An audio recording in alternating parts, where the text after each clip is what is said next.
Hey guys, and welcome to a brand new video here on FPL Now. Today we're going to be going over a potential wildcard draft for Game Week 24. So if you're excited for the video, make sure to drop a like down below. Leave a comment, are you thinking of playing your wildcard anytime soon? Subscribe if you're brand new, and let's get into the video. So, starting things off, it's a bit of a weird time to kind of play the wildcard. It all depends on your chip strategy. Like, if you're going to play a wildcard to attack the doubles, you're probably going to be playing like a free hit, so you don't have to lose all the players that you just brought in from that wildcard. But that will obviously mean that you're then going to have to think about Game Week 29 a little bit more, and then obviously there's going to be bigger doubles as well, like later on down the line. So it depends in like your position. It's obviously very team dependent. If you've got like no doublers and it's going to take you like a ton of hits to get anything, then obviously a wild card might be a little bit more viable. Some people might free hit during Game Week 25, which is also very viable, just simply because you don't have to then bring in all of these players that are going to be doubling and then blanking in 26. So it very much just is dependent on your team, and I know a lot of people say that, but that generally just is the case right now. But anyway, in goal we do have Areola and Dubravka. I'm not like the biggest fan of this goalkeeper combination now. I didn't realize how bad like the defensive stats were for like Newcastle. I mean, West Ham's haven't been great either recently.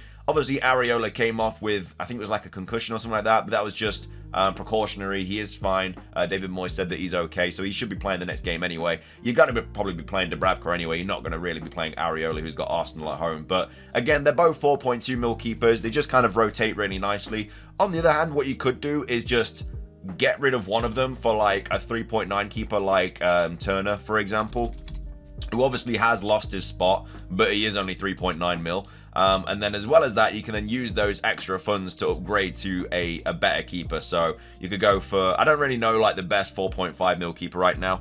I mean, you could always bring in Flecken, who's got like the double and stuff. Like, that is also an option. They've got an absolutely terrible double though, which isn't obviously ideal.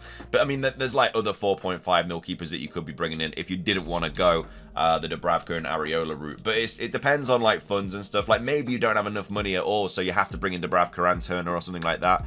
I just think that, you know, you've got two playing goalkeepers, Areola, Dubravka. You know, if one of them blanks for whatever reason, because of like cup fixtures and all that, then you've always got the other one as well. So either way, it's completely up to how you want to see it. But yeah, that's just like the goalkeeper combination that I'd probably go with if I was on a wild card. There's not really anyone else that kind of jumps out at me.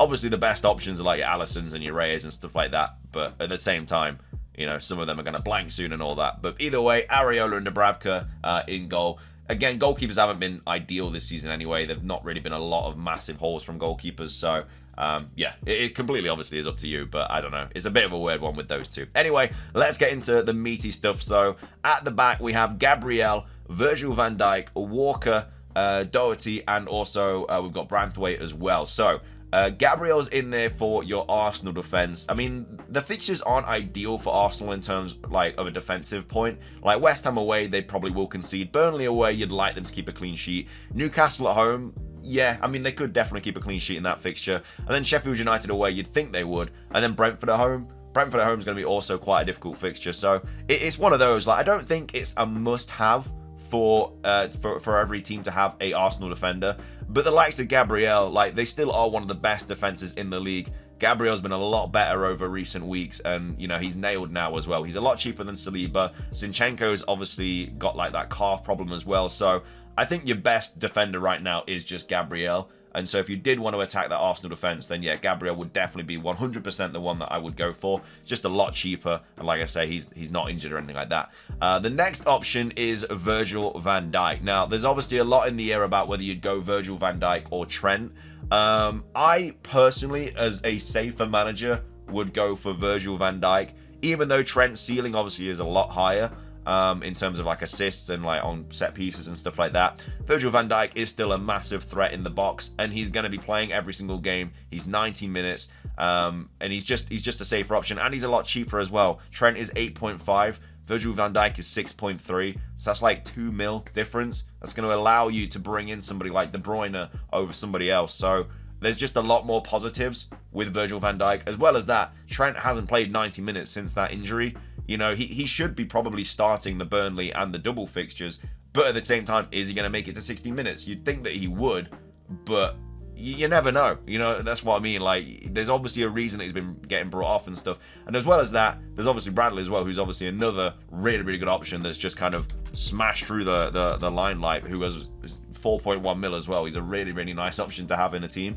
And if he's going to be starting again, I think his like father passed away or something like that, which is why he wasn't in the team in the last fixture. But if he's back for like Burnley at home and he's starting, then Bradley becomes a really good option as well, because it might push Trent further up as well. Like left back is obviously Roberts and Gomez, that they can obviously intertwine there. Trent and Bradley can obviously intertwine on the right, but with the injuries that they have now, Trent might just have to play in midfield anyway, and then you have Bradley to have that right back spot, who's obviously been playing really, really well. And if that is the case, then like I say, Bradley becomes a really, really nice option, and for 4.1 mil, like I say, an absolute steal. So definitely something to take a look at and to think about. But as of right now, I think the most nailed Liverpool defender, without a doubt, is Virgil van Dijk. And obviously Alisson for in goal as well, but Virgil is the player that I'd go with. The other option is Kyle Walker. Did obviously start the fixture against Brentford, which was really nice. Nearly scored as well. Had a really good effort that Flecken made a good save. But City's defense just hasn't been ideal. But at the same time, like, it is City at the end of the day, and you know, Everton at home and then a double coming up, and then Bournemouth away in 26. Just some really, really nice fixtures coming up, and they're all home fixtures as well, barring the Bournemouth fixtures. So yeah, if I was on a wild card, I would just have Walker. He's the most nailed City defender, and yeah, even though the defensive numbers haven't been the best, I still think he is a really good player to have. And then Doherty as well, another player that's got a double coming up. Obviously, blanks in 26, but does have Sheffield United at home this week. Not the greatest double at all. In fact, it's one of the worst. They do have Man United at home and then Liverpool away. But I still think he's capable of getting an assist in like either of those games. And he's just been really, really good lately as well. Like, obviously, he did get an assist against Newcastle, 6 points against Brighton, 5 against Burnley, 9, 7, 9, 0, 8. Like, he is just been a really, really good option. And like I say, there's the chance that it all depends on like the cup games as well. We're like Forest, I think we play tonight actually, and I think if we lose that, then obviously Luton and Forest is probably definitely going to be on, just simply because Luton have to I think they have to beat City away, and I just don't think that's going to happen. So it becomes a bit more of a better option as well for Doughty, or Doherty, however you pronounce his name, in your team. But yeah, I really like this guy. I think he's a really good player. And then Branthwaite as well, just another player that is obviously just bench fodder at the moment, like 4.1 mil, but obviously has been returning quite a bit lately, 8, 5, and 6 points in the last 3 fixtures, and they've all been draws as well. So yeah, I really like him as an option as well. Nice bench fodder. Doesn't blank in 26. Has Brighton away in 26, which I don't think is a terrible fixture at all. Like Brighton, you know, they just got battered by Luton as well. So I know that they just won as well, but at the same time, I don't know. I think he's a decent little option. So that's the back line and the goalkeepers. In midfield, we have Saka, Diogo Jota, Neto, De Bruyne, and Palmer. So obviously 2 more players blanking in the midfield here. So you do have 4 players blanking here. But the thing is, you have obviously going into game week 25, you'll have a transfer, and then obviously going into game week 26, you'll have a transfer. So you'll have 2 free transfers going into game week 26.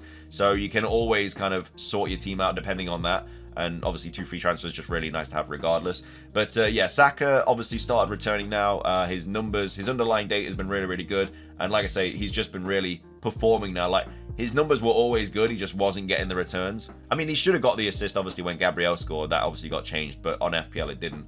But yeah, I still think that Saka is a lot more of a needed asset now as well. I mean, they've got a tough fixture in 26, but they've got some nice fixtures coming up regardless. And like I say, on penalties, Arsenal just look a lot better at the moment as well. So yeah, I definitely would like Saka in my team if I was on a wildcard draft 100%. Diogo Jota is another player that makes the wildcard draft. I mean, Burnley at home and then a really good fixture. Blanks in 26, but then Forest away. The only issue is like with Salah returning, like he's still in the gym and stuff. I don't know if he's training separately or with the squad. It all depends. Like if Salah's back for like game week 24, like in the squad, that obviously does hurt, you know, Jota's minutes, Nunez's minutes, Diaz's minutes, Gakpo's minutes. Like it's just gonna hurt all of them, because when he's fit, he's gonna be in that team regardless. So that only gives like 2 other spaces. Like Darwin Nunez is most likely gonna be playing through the middle most games, and then on the left you can either have Diaz, Gakpo, or Jota. So yeah, if you bring Jota in on like a game week 24 wildcard and then Salah's back for 25, I don't think Salah will probably be starting any of the games, because they've got a cup final coming up as well, and he'll want him to be fit for that. And obviously Liverpool have been fine without Salah anyway. They've been smashing it, apart from losing to Arsenal. So I do think Diogo Jota will probably start most of the fixtures, but at the same time, he's probably going to be coming off as well, just simply because Salah might be back. So it is an interesting one. It's obviously, you got to take the kind of risk. It is which way you want to go. Obviously, if you want to bring Salah in, like, I don't think it's worth it with the money. Like, I'm a Salah owner, and I think I'm just going to get rid of him this week for Diogo Jota, just because I think even if he's back, I don't think he's going to be, like, risked that much, especially with the cup final coming up. There's no way he's, like, if he's not back for Burnley, but he's in the squad, and let's say he comes on for, like, 5 minutes, I don't think there's any way that coming back from a hamstring injury, he plays the double and then also plays a cup final. Like, he's going to play the cup final, and he's probably not going to be playing Luton, because that's a fixture they should just win regardless. So he may start, like, one of the fixtures, but he's going to be starting that cup final, and, like, he's not going to be overrun with minutes as soon as he's come back from a hamstring injury. So I think Diogo Jota is okay, but it also depends on when Salah is back and stuff. So as well as that, we've also got Neto coming in the midfield for Wolves. I was a Neto owner until he got the hamstring injury, and he was just an absolute joy to own. Obviously, just came off a really good returning there with 13 points against United. Got an assist against Chelsea as well. Obviously, when Hwang's back, it'll obviously all get changed, because I think Neto and Hwang, like, played really, really well together. They did have a few fixtures together before. Obviously, Neto did come off with that injury.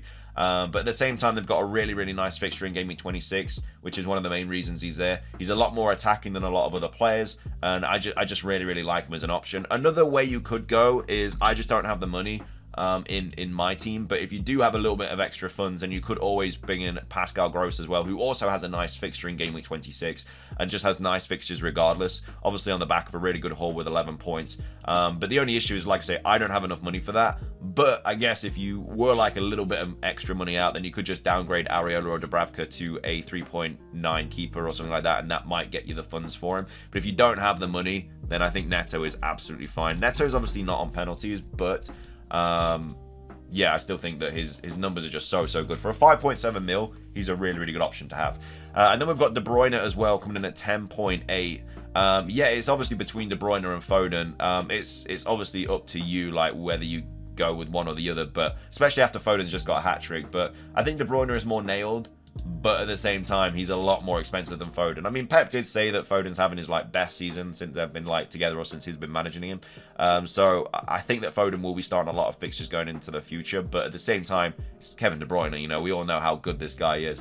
But I guess if you do downgrade to Foden, then you can just upgrade the rest of your team. Like, maybe if you don't want to go Virgil van Dijk, you downgrade De Bruyne into Foden. It gives you 3.2, and then you just go up to Trent, something like that.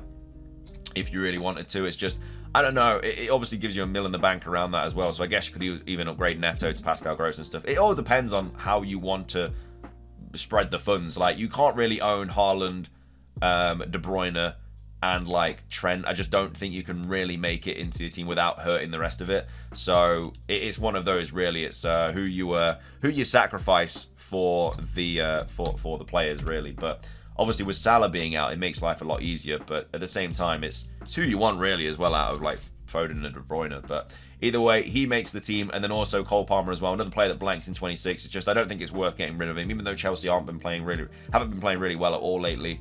And like I say, he does have City and then blanks. I think he's capable of scoring in any game. And obviously, he did score against City earlier on in the season. So, yeah, I think he makes it into the team. So that's the midfield and the defense.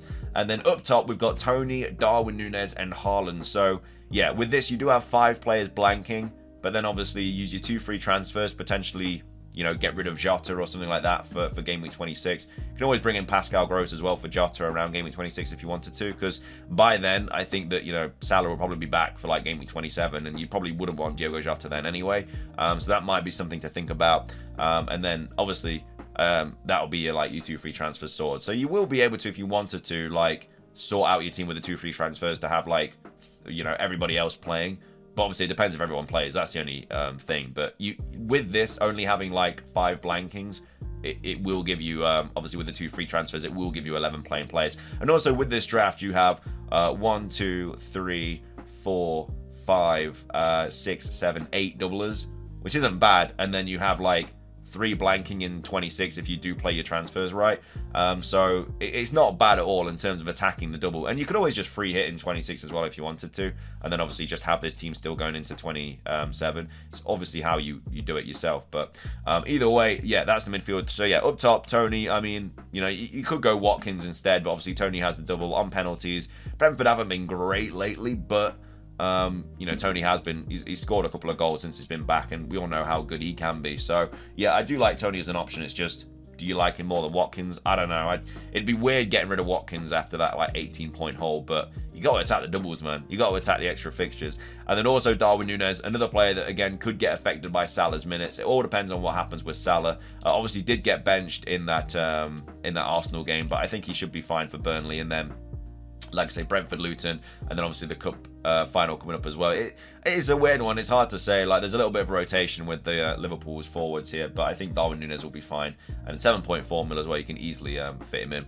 And then Haaland obviously makes the squad as well. There's no way, I don't think you can go into a double game with City without holding Haaland, without owning Haaland. To be fair, I think it'd be crazy. It could be a season killer if he ends up getting like a hat-trick in either of those games, especially because most people are going to be captaining him.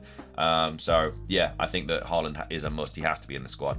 But that is the Game Week 24 wildcard that I put together. Like I say, 8 doublers, 5 players blanking, but you can sort that out with the 2 free transfers you'll have by Game Week 26. Pretty sure you get 2 anyway. Yeah, you'll get 1 in 25, but then going into 26, you'll get 1. I think, yeah, pretty sure. I don't know if I've worked that out completely wrong or not. But either way, let me know your thoughts on this if you are thinking of playing your own wildcard. But either way, thank you for watching. Subscribe if you're brand new. Ring the notification bell. It's everything from me, though. Have a fantastic rest of your day. And until next time, peace.